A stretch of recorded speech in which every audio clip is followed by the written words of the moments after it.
datang di podcast STT Saint Paul Bandung dengan tema yang menarik ya, dan tema yang menarik bersama dengan narasumber yang luar biasa hari ini. Nah, perkenalkan saya Selviani, saya sebagai moderator dalam podcast ini. Bersama dengan saya, di sebelah saya telah hadir narasumber kita, Ibu Ety Wartika. Mungkin bagi sebagian teman-teman mungkin yang sering menonton video baik renungan maupun podcast mungkin sudah pernah melihat Ibu Ety Wartika, tapi mungkin ada yang lupa dari background Ibu. Kita akan perkenalan lagi dengan Ibu Ety Wartika. Mungkin Ibu bisa memperkenalkan diri lagi, Bu. Baik, terima kasih. Salam. Nama saya Ety Wartika, panggilannya Ety. Kemudian saya bergabung dengan STT Saint Paul, jadi dosen misi di sini. Gereja saya di GJKI Bahtera Kasih. Wow. Kemudian backgroundnya sih memang pelayanan di lapangan. Tapi puji Tuhan, udah saatnya mungkin harus membekali para hamba Tuhan juga, sehingga bisa secara praktek di lapangan dan juga secara teori menyampaikan kepada para hamba Tuhan. Puji Tuhan.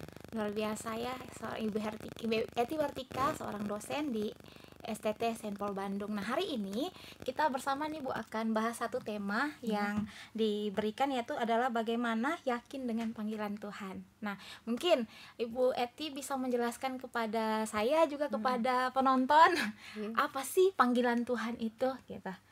Oke, terima kasih. Banyak orang yang punya definisi tersendiri tentang panggilan Tuhan, tetapi mungkin saya akan sederhanakan bahwa panggilan Tuhan menurut saya itu anugerah ya. Anugerah dari Tuhan kepada seseorang untuk menjadi alatnya bagi pelebaran kerajaan Allah. Kenapa saya katakan di situ anugerah Allah? Karena memang itu semata-mata karena kehendak Allah, otoritas Allah, bukan karena usaha kita, kebaikan kita dan lain sebagainya, tetapi memang karena kehendak Allah. Allah lah yang memilih kita. Dengan kata lain bahwa Allah mengajak seseorang untuk masuk dalam menjadi rekan sekerjanya di dalam ladang misinya. Demikian mungkin yang bisa saya sampaikan. Berarti atas dasar pada kehendak Tuhan ya, kehendak untuk memilih Tuhan. seseorang Dan itu kehormatan tentunya ya. Itu ada juga di dalam ayatnya di dalam 2 Timotius 1 ayat 9. Dia telah memilih kita dengan panggilan kudus, bukan oleh karena kekuatan kita, tetapi oleh karena kasih karunia yang sudah Dia nyatakan di dalam Tuhan Yesus. Oke, berarti kita memiliki panggilan daripada Tuhan itu adalah satu anugerah dan satu kasih karunia yang memang Tuhan berikan spesial untuk kita. Betul. Lalu banyak nih kan dalam dunia ini banyak panggilan ya, banyak panggilan. Ada orang yang dipanggil untuk jadi hamba Tuhan gitu. Ada orang yang dipanggil untuk jadi dokter gitu. Nah, untuk kita bisa membedakan antara panggilan Tuhan dalam hidup kita sama ambisi pribadi kita itu bagaimana, Ibu? Oke. Kalau ambisi pribadi itu biasanya lebih ke kepentingan diri sendiri. Fokusnya untuk meninggikan diri sendiri. Sehingga orang lain itu boleh dikatakan itu sebagai saingan, ya, sebagai saingan, sehingga sulit untuk menjalin persahabatan dengan orang lain. Contohnya lah, misalnya ketika orang hanya mencari ambisi, lalu dipercaya Tuhan untuk buka gereja, terkadang gereja lainnya itu boleh dikatakan sebagai saingannya, sehingga sulit untuk sulit untuk bersahabat ya dengan gereja lain. Harusnya kan kita bersyukur. Banyak gereja berarti banyak orang yang dibawa kepada Tuhan Yesus. Tetapi ada yang ingin gerejanya ajalah yang terbesar. Harusnya kan Yesus yang terbesar, bukan gedung gerejanya. Demikian mungkin ya. Oke. Jadi kalau seandainya kita sudah bisa memahami nih dua hal. Kita bisa memahami antara ini panggilan untuk Tuhan dalam hidup kita dengan ambisi pribadi, kita sudah bisa membedakan nih, seperti yang Ibu katakan. Lalu untuk kita lebih bisa diyakinkan bahwa ini benar-benar panggilan yang Tuhan sudah nyatakan dalam hidup kita gitu. Itu bagaimana itu, Bu? Baik, yang tadi Ibu baru menjelaskan yang ambisi ya. Kalau yang panggilan dari Tuhan itu tentunya kita punya tujuan kita tentu untuk kemuliaan Allah ya. Kemudian murni tujuannya untuk kemuliaan Allah, pasti ada gairah untuk melakukannya. Nah, itu bedanya. Jadi bukan untuk kepentingan diri sendiri lagi, tetapi untuk kemuliaan Allah. Dan biasanya apapun tantangannya, ya dengan senang hati atau dengan apapun pasti akan dihadapi gitu oleh orang tersebut. Maksudnya itu untuk membedakan ambisi dan karena panggilan Allah. Kalau yang murni meyakinkan demikian. Kita itu Bu, ada kalau ini enggak? Untuk meyakinkannya biasanya sih metodenya gitu ya. Biasanya ya intim dengan Tuhan. Intim dengan Tuhan dalam arti dalam doa, pembacaan firman, sehingga kita semakin terasah ya untuk mendengar suara Tuhan. Dalam hal ini tanda kutip ya, Tuhan bisa memakai cara, berbagai cara untuk menyatakan panggilannya kepada kita. Misalnya ya lewat orang di sekitar kita, lewat dosen kita, atau lewat siapapun. Dan ketika kita dekat dengan Tuhan, itu akan semakin terasah. Caranya kembali kepada Tuhan, tetapi kita akan semakin lama-lama semakin sadar bahwa oh ini ternyata panggilan saya. Nah, ada demikian. Perasaan tersendiri nggak yang dimiliki oleh seseorang tuh ketika ini benar nih, ini panggilan Tuhan di dalam hidup saya gitu. Maksudnya ada yang dirasa dalam diri itu kayak ada rasa yang damai, atau ada rasa yang dia terima khusus nggak sih Bu? Tentu ya, itu akan menyertai. Tentu itu akan menyertai. Jadi contohnya lah ketika Ibu dulu dipanggil Tuhan, Ibu dulu lari-lari ya. Ibu lewat seseorang sih, mau nggak masuk ke sekolah teologi. Ibu merasa enggak lah, belum waktunya begitu. Tapi Ibu lari, dalam artian lari itu Ibu pelayanan ke, ya tanda kutipnya sepertinya ini pelayanan gitu. Ibu lari ke Bintan.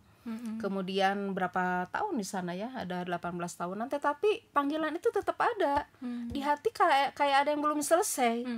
Nah mungkin itu seperti yang Yunus lakukan juga ya. Jadi kemanapun tetap akan dicari sama Tuhan. Sampai akhirnya Ibu sadar bahwa ya saya harus menunaikan panggilan saya. Sehingga Ibu dibekali di Tiranus, dan ya ketika melakukan panggilan itu ya ada damai sejahtera. Ada perubahan-perubahan juga yang mengikutinya, ada apa ya?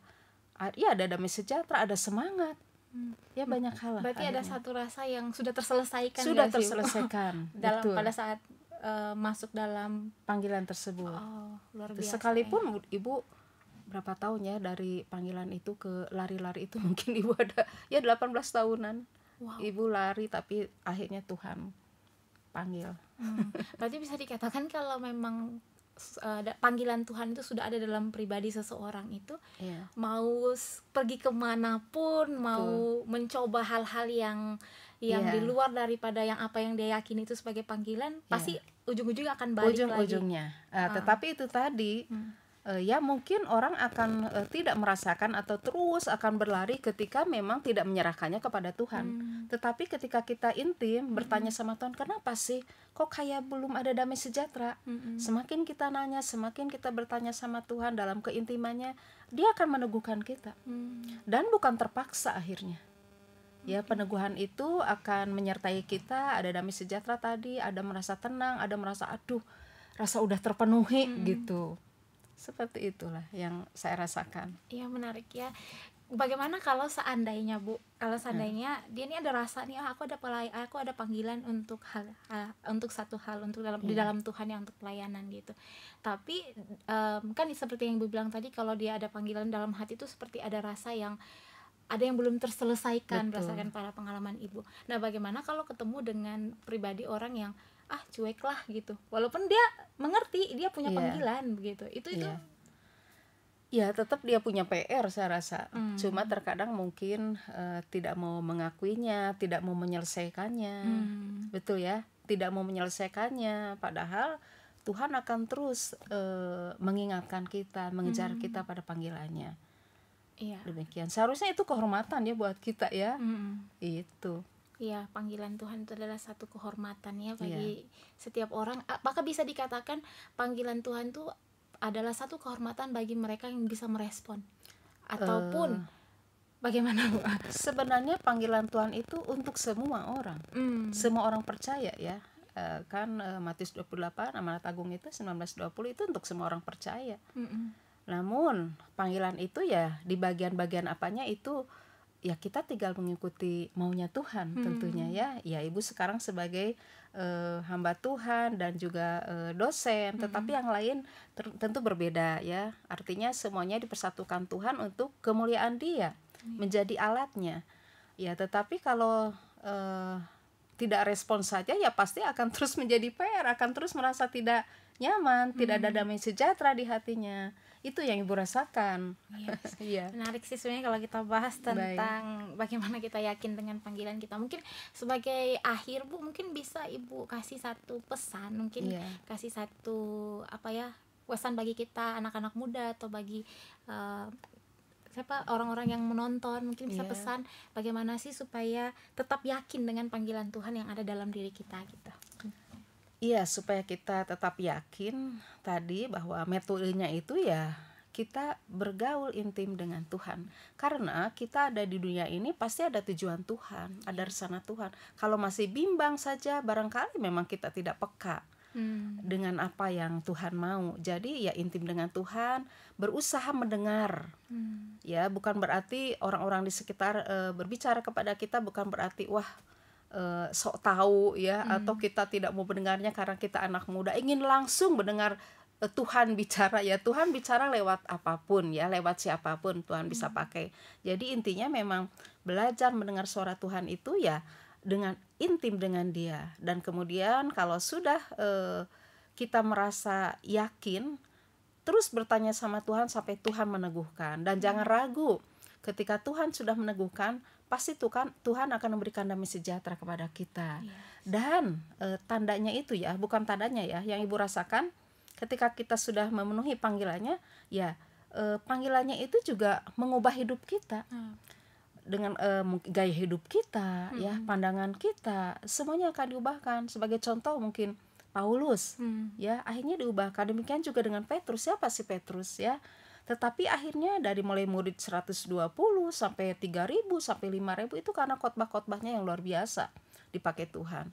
Jadi intinya tadi metodenya ya dekat dengan Tuhan, punya hubungan intim dengan Tuhan, ya, dan harus sadar bahwa Tuhan kita ada di dunia ini karena Tuhan memiliki tujuan untuk kita, yaitu menjadi alatnya bagi pelebaran kerajaan Allah. Yes. Ya, terima kasih Ibu untuk penjelasannya buat kita ya. Jadi bagaimana kita yakin dengan panggilan Tuhan adalah harus dekat dulu dengan Tuhan, harus ya, dekat dengan Tuhan. Dan pada saat kita dekat dengan Tuhan dan pada saat kita merasakan sesuatu dalam diri kita dan kita meyakini itu adalah satu panggilan Tuhan buat kita, pasti akan ada damai sejahtera. Nah, tapi poin yang paling utama yang saya dapatkan dari pembicaraan kita hari ini adalah untuk yakin dengan panggilan Tuhan dalam diri kita adalah dekat dulu dengan Tuhan. Dulu dengan Tuhan. Maka kita akan bisa meyakini apa yang menjadi panggilan Tuhan dalam diri kita. Ya. Baik, sampai di sini podcast kita hari ini. Terima kasih bagi yang sudah menonton podcast hari ini. Kiranya Tuhan Yesus memberkati. Bagi Bapak Ibu, teman-teman sekalian, jangan lupa like video ini, bagikan. Mungkin bisa menjadi berkat juga bagi teman-teman kita yang lain. Dan juga kalau jangan lupa juga untuk bisa menaruh komennya di bawah di kolom komentar. Mungkin ada sesuatu yang menjadi berkat, bisa dituliskan di bawah kolom komentar. Sampai di sini podcast kita. Tuhan Yesus memberkati. Tuhan Yesus berkati.